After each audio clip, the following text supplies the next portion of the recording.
Kamu ingat dirimu 10 tahun lalu? Dunia di sekitarmu begitu lain dari sekarang kan? Nggak heran, abad ke-21 adalah abad dengan kemajuan teknologi yang pesat dan kita melaju dengan kecepatan menakjubkan. Menurutmu, kayak apa dunia di tahun 2030? Tahun 2030 kurang dari 10 tahun sejak sekarang, tapi dari berbagai laporan, tahun 2030 akan menjadi tahun yang sangat menarik. Yuk kita lihat. Hasil energi panel surya bakal ngalahin bahan bakar fosil, hingga jadi sumber energi terbesar di planet kita. Para peneliti dari Thomson Reuters merasa yakin ini bakal terjadi karena ada material baru dan modern. Dengan material ini, panel surya akan mampu menyerap jauh lebih banyak sinar matahari, bahkan ketika mendung.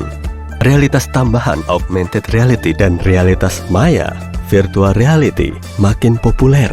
Keduanya adalah teknologi yang sangat baru dan mentah, tapi 10 tahun dari sekarang akan jadi sesuatu yang dipakai semua orang dalam kehidupan sehari-hari. Misalnya, kamu bisa mengikuti tur virtual keliling hotel sebelum memesan kamar di sana.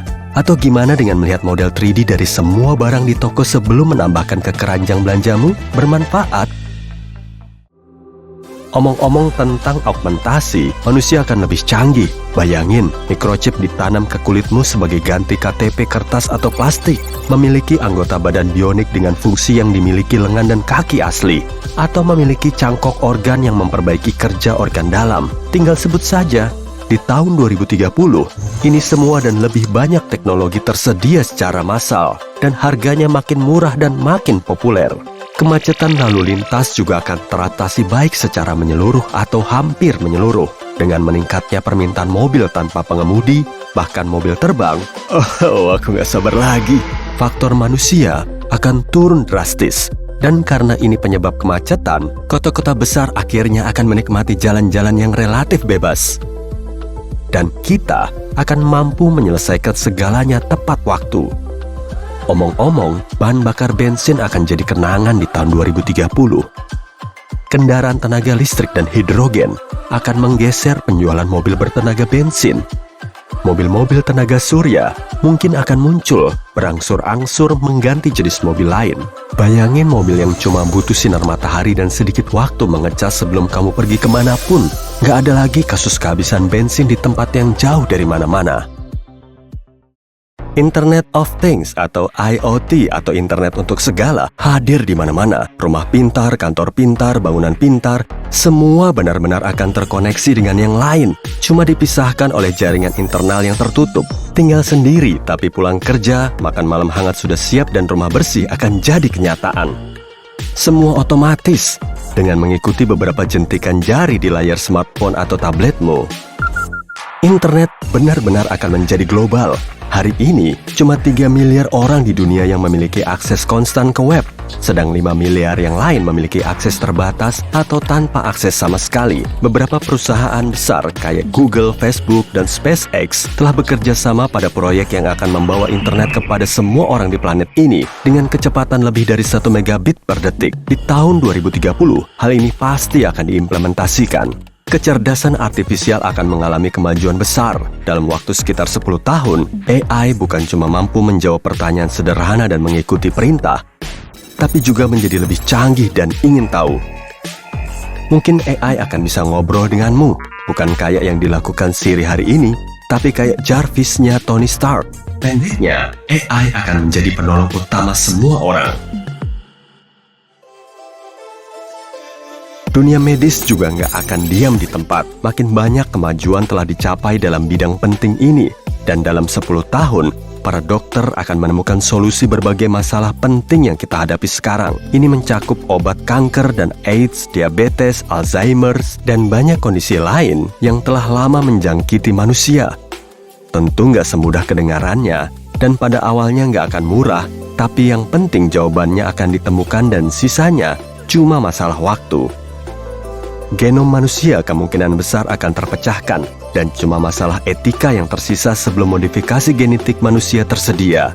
Dengan itu, kita bisa mengatasi kondisi genetik yang sangat menakutkan pada anak-anak, bahkan sebelum mereka lahir. Para ilmuwan dari seluruh dunia membahas kemungkinan ini, bahkan hari ini hingga sampai 2030, pertanyaan itu akan memperoleh jawaban pasti. Plastik akan menjadi barang dari masa lalu. Laporan Thomson Reuters bilang bahwa bahan-bahan organik berbasis serat akan menggantikan kemasan plastik untuk semua tujuan. Nggak ada lagi pencemaran tanah dan laut. Kita akan mengambil langkah besar menuju planet yang lebih hijau. Dan omong-omong, bahan baru itu akan mirip plastik, jadi kamu nggak akan menyadari perbedaannya. Inilah sedikit sci-fi untukmu. Teleportasi dan perjalanan waktu bukan lagi mitos. Baru-baru ini, para ilmuwan telah menemukan teleportasi kuantum adalah mungkin. Sementara ilmuwan lain melakukan eksperimen di mana partikel kembali ke keadaan sebelumnya, hingga kayak perjalanan waktu bagi partikel itu. Para peneliti menekankan eksperimen kuantum nggak bisa membuktikan bahwa hal ini sebenarnya bisa diulang di dunia materi. Dan tentu saja, kita nggak akan mampu pergi ke masa lalu atau melakukan teleportasi keliling dunia dalam waktu 10 tahun, tapi konsepnya itu sendiri akan semakin jelas. Dengan maraknya modifikasi genetik, tanaman yang dimodifikasi akan ditanam di dalam ruangan. Perubahan DNA tanaman akan menjadikannya lebih tangguh dan tidak rentan gagal. Di saat yang sama, meningkatkan panen. Masa ketika GMO menjadi perdebatan akan berlalu, dan semua orang akan merasakan kemajuan itu. Robot-robot akan mengambil alih pekerjaan yang paling kasar di pasaran, dan membuat manusia mengalihkan perhatian kepada pekerjaan yang lebih cerdas, dan membuka kesempatan baru bagi pembelajar yang rajin. Semua hal yang bisa dilakukan oleh robot nggak butuh bantuan manusia lagi. Tapi, dalam beberapa bidang, pekerjaan robot ini nggak akan otonom sepenuhnya, tapi harus diatur oleh manusia, baik secara langsung atau memprogram robot itu untuk melakukan hal yang diminta. Itu akan membuka pekerjaan baru, jadi nggak perlu khawatir robot akan merampas pekerjaan kita dan menambah angka pengangguran. Omong-omong tentang belajar, memperoleh keterampilan baru akan jauh lebih mudah dalam 10 tahun dari sekarang. Dengan perkembangan AR dan VR yang sudah kusinggung sebelumnya, keterampilan paling praktis nggak butuh lagi kehadiranmu dan gurumu dalam ruangan. Mau belajar nyetir mobil? Ada simulator di rumahmu sendiri yang nyaman. Mungkin metode belajar kayak gitu belum tersebar luas sekarang, tapi pasti akan mulai mengambil alih pikiran manusia dan makin populer seiring berlalunya tahun. Pembelajaran mesin juga akan mengalami kemajuan besar. Hal-hal seperti penerjemah elektronik yang mendekati sempurna, sistem navigasi yang menyesuaikan gaya berkendaramu, dan gadget serta software lain akan membuat hidupmu lebih mudah. Kita akan bisa berkomunikasi dengan siapapun yang kita inginkan hampir tanpa kendala bahasa dan melakukan pekerjaan rutin dengan cepat dan tanpa ketidaknyamanan. Dan ini semua berkat mesin pintar yang mengajar diri sendiri tentang lingkungannya dan keputusan yang diambil, baik oleh manusia sekitarnya atau oleh mesin itu sendiri.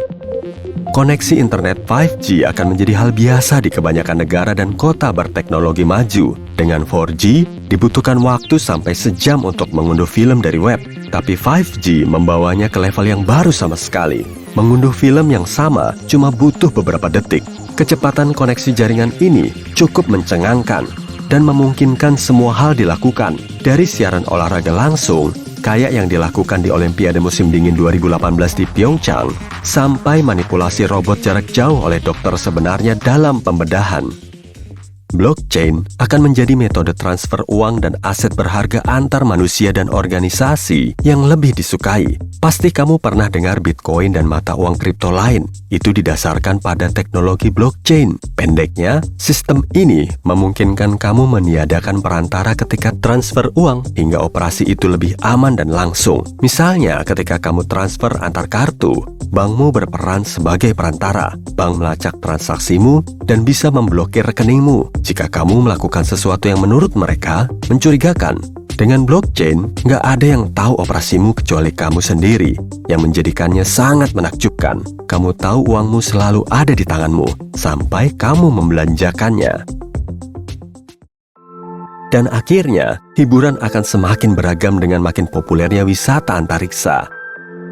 Sekarang ini pengusaha kayak Richard Branson dan Elon Musk baru mulai meluncurkan wisata antariksa pertama mereka dan cuma bisa dijangkau oleh mereka yang terkaya.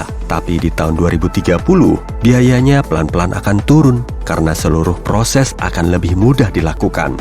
Aku bukan bilang kita akan bisa pergi melihat bintang secara langsung, biayanya masih akan sangat mahal. Tapi itu akan menjadi awal, dan siapa tahu, mungkin dalam 1 dekade lagi, kita akan naik roket memasuki orbit kayak kita naik pesawat terbang sekarang.